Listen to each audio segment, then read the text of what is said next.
I don't know anywhere in the country that there's a more exciting 15 minutes, if sometimes it takes that, to make that short walk to the stadium. I was hoping Tennessee was going to have something like that, and when I first did it, I realized that Tennessee's is better than anybody else's because of the fans. They're out there and they line up in that tunnel for you.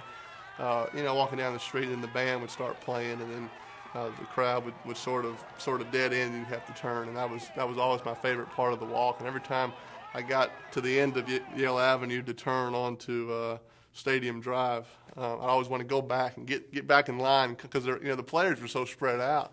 I always wanted to get back in line. The 1996 season opened with the expansion of the north end zone at Neyland Stadium. The new upper deck helped jam a record crowd of over 106,000 for the season opener. The night also was a celebration of the 75th anniversary of Shields-Watkins Field. The Volunteers made sure it was a night to remember by rolling to a 62-3 victory against UNLV.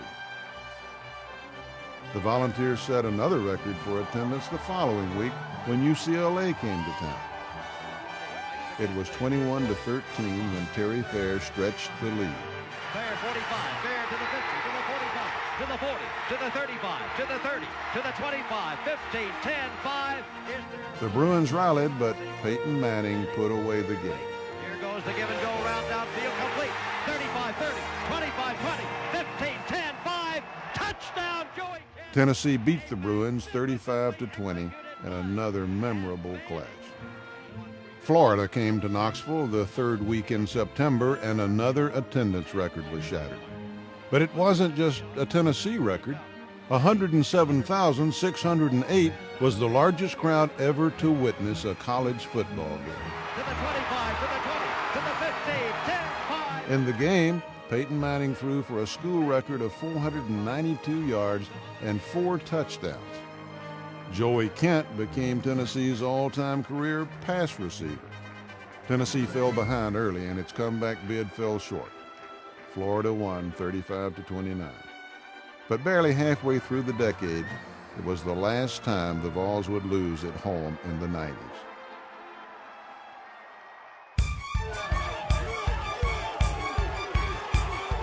Tennessee traveled to Athens the next week to face Georgia. Sophomore Jeff Hall booted Tennessee's first 9 points, and Peyton Manning took over from there. Manning drilled a pass to Joey Kent for a 31-yard touchdown. After Georgia scored to draw closer, Manning played the part of magician. Manning sneaks, edges forward, falls down, has no whistle yet. Manning rolling to the right side, motions to throws down into the end zone, and it is touchdown, Tennessee! It was like the play was dead 3 different times. And Peyton showed emotion on the sideline, but the kind of emotion he showed after that play was really, it was Peyton the kid, because that was a Sandlot play, the way it turned out. And he was laughing as hard as the other players were, and the fact that they wound up scoring on it. The always amazing Manning lifted Tennessee to a 29-17 win between the hedges. It was Tennessee's 6th straight win in the series. It's Tennessee, it's Alabama. That means for sure it's football time in Tennessee. Alabama came to Neyland Stadium for an October showdown, and Tennessee looked for its 2nd straight win over the Tide. If it was going to happen, Tennessee would have to show some comeback ability. Alabama led 13-0 midway through the 3rd quarter. When the Tide stacked the line, Tennessee could not run the ball. But then Alabama went to the well once too often, and Manning made them pay. 45-40, 35-30, 25-20, 15-10-5, give him 6. That was really the difference in that ball game. So Joey was the guy that whenever we needed a big play, he was always there. Tennessee was finally on the board, although still trailing 13-6. From there, Jay Graham took control. He pounded at the Alabama defense, and his 4th quarter touchdown tied the game at 13. The valiant Graham then gave Tennessee the lead and a sense of deja vu. He gives the ball off Graham, trucking through the right side of the line. He got running room. Graham turns the corner. He's at the 25, to the 30, to the 35, to the 40, to the 45, to the 50. He has scored. and Tennessee goes 80 yards with Jay Graham. Why not run it every time?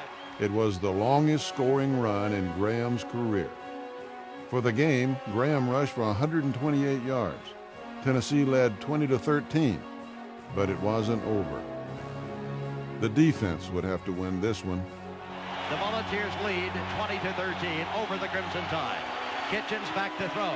Kitchens has the ball sliced away from him.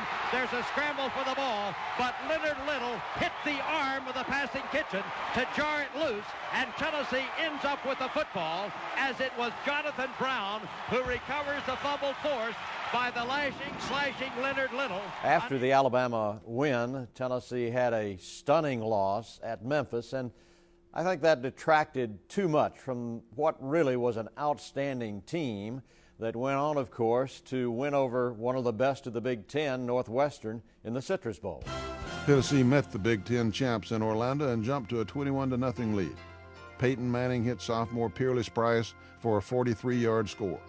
Manning later scored on one of his patented naked bootlegs. 10, 5, give him 6. Manning connected one last time with Joey Kent to make his favorite target's final game in orange memorable. Tennessee finished the season 10-2 and ranked 9th nationally. As he ran off the field victorious, fans urged Peyton Manning to return for his senior season. 408 yards passing was a new Tennessee bowl game record, and many wondered if Manning had anything else to prove.